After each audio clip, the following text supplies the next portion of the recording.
سلطان محمود غزنی فاتح ہند اور فاتح عالم ثانی۔ سلطان محمود غزنی کی مثال اس طرح سے ہے جیسے کسی نے ہل چلا کر زمین ہموار کر دی ہو، یعنی محمود غزنی نے 1000 سال کے لیے ہندوستان کو کھول کے رکھ دیا اور بعد کے مسلمان حکمران ہندوستان پر حکومت کرتے رہے۔ یہ وقت تھا اگست 1001 کا، جب سلطان محمود غزنی نے ہندوستان پر پہلا حملہ کیا۔ محمود غزنی کا لشکر 10,000 گھڑ سواروں پر مشتمل تھا۔ سلطان محمود غزنی کا مقابلہ لاہور کے بادشاہ راجہ جے پال نے کیا۔ راجہ جے پال کا لشکر 12,000 گھڑ سواروں اور پیدل فورس پر مشتمل تھا۔ محمود غزنی اور راجہ جے پال کا مقابلہ پشاور کے قریب ہوا۔ سلطان محمود غزنی اور راجہ جے پال کے لشکر کے درمیان باقاعدہ جنگ شروع ہو گئی۔ راجہ جے پال کا لشکر بڑی بہادری سے لڑا، لیکن وہ محمود غزنی کے منظم گھڑ سواروں کے سامنے زیادہ دیر نہ ٹھہر سکا۔ راجہ جے پال کا لشکر کو پسپائی اختیار کرنا پڑی اور اس کے 5,000 سپاہی بھی مارے گئے۔ راجہ جے پال کو بھی زندہ پکڑ لیا گیا اور اسے جنگی قیدی بنا لیا گیا۔ محمود غزنی آگے بڑھا اور اس نے بٹھنڈا کے قلعے پر بھی حملہ کر دیا اور سلطان محمود غزنی نے بٹھنڈا کو بھی فتح کر لیا۔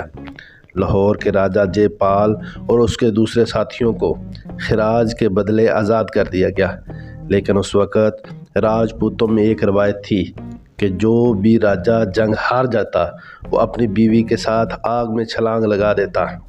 راجہ جے پال نے بھی خود کو بہادر ثابت کرنے کے لیے اسی روایت کے تحت آگ میں چھلانگ لگا لی اور خودکشی کر لی۔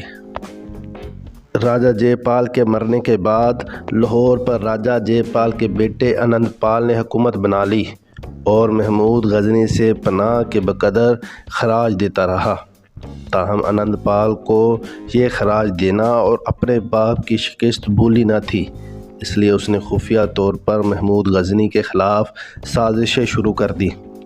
پہلے تو اس نے ملتان کے بادشاہ داؤد کے ساتھ مل کے بغاوت کی، لیکن اس بغاوت میں اسے شکست ہوئی اور انند پال بھاگ کر کشمیر چلا گیا، جبکہ ملتان کے سلطان داؤد نے دگنا خراج کی رضامندی پر اپنی جان بخشوائی۔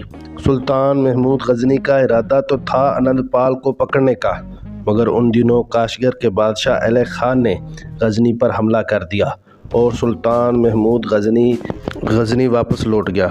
اب 1008 کی بہار میں انند پال نے ہندوستان کے سارے ہندو مہاراجاؤں کو خط لکھے اور ان کو سلطان محمود غزنی کے خلاف لڑنے کے لیے متحد ہونے کی درخواست کی۔ ان خطوط میں انند پال نے بڑی جذباتی باتیں لکھیں اور ہندو مقدس زمین یعنی ہندوستان سے مسلمانوں کے خاتمے کے لیے اکٹھے ہونے کا کہا۔ ہندو مہاراجوں نے انند پال کے خط کا مثبت جواب دیا اور اس مقصد کے لیے ہندو ریاستوں جن میں تھانیسر، کلنجر، کنوج، گوالیار، جے پور اور جودھ پور جیسی ریاستوں نے انند پال کی مدد کی اور یہ سب فوجیں سلطان محمود غزنی کے مقابلے کے لیے نکلیں۔ ان کا سامنا محمود غزنی سے پشاور کے قریب ہوا۔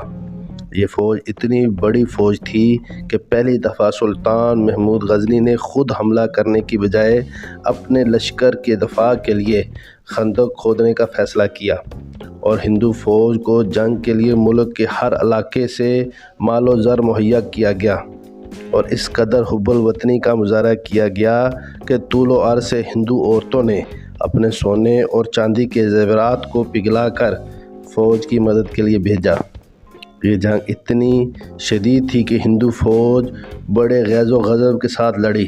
اس نے محمود غزنی کے لشکر کا بہت نقصان کیا اور انتہائی مختصر وقت میں 5,000 مسلمانوں کو شہید کر دیا گیا، لیکن اس دفعہ بھی فتح مسلمانوں کو نصیب ہوئی اور ہندو فوج سلطان محمود غزنی کا مقابلہ نہ کر سکی۔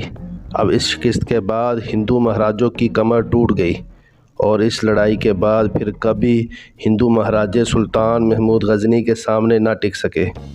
سلطان محمود غزنی آگے بڑھا اور اس نے مختلف حملوں میں پھر نگر کوٹ، بھیم، تھانیسر، کلنجر اور گوالیار کو بھی فتح کر لیا۔ ان سب شہروں میں سے تھانیسر ہندوؤں کا بہت مقدس شہر تھا، اس شہر میں بہت سارے بت تھے، جن میں سے ایک بت بہت بڑا تھا اور ہندوؤں کا ماننا تھا کہ یہ بت روز اول سے ہے۔ ہندو راجاؤں نے بہت سارے پیسوں، سونے چاندی کا سلطان کو لالچ دیا کہ وہ اس شہر کو چھوڑ دے، لیکن یہاں سلطان نے ایک بہت ہی مشہور جملہ کہا کہ اگر آج میں سونے چاندی کے عوض یہ شہر چھوڑ دوں تو تاریخ مجھے بت شکن نہیں بلکہ بت فروش کے طور پر یاد رکھے گی۔ سلطان نے یہ بت توڑ دیا اور اس کے ٹکڑے بغداد، مکہ اور بہت سارے مسلمان شہروں میں بھیجے۔ اب سب سے آخر پہ سلطان محمود غزنی 1024 میں کاٹھیاوار پر حملہ آور ہوا۔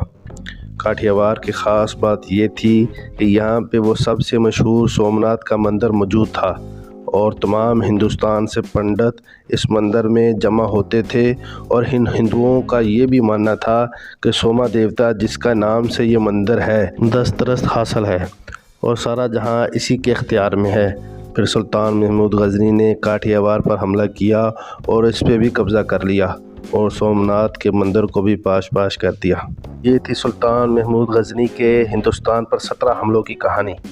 سلطان محمود غزنی کو فاتح عالم ثانی کہا جاتا ہے اور تاریخ میں لکھا ہے کہ چنگیز خان کے بعد محمود غزنی دوسرے نمبر کا شہسوار تھا، ایک غلام کا بیٹا جس نے آدھی دنیا کو فتح کیا۔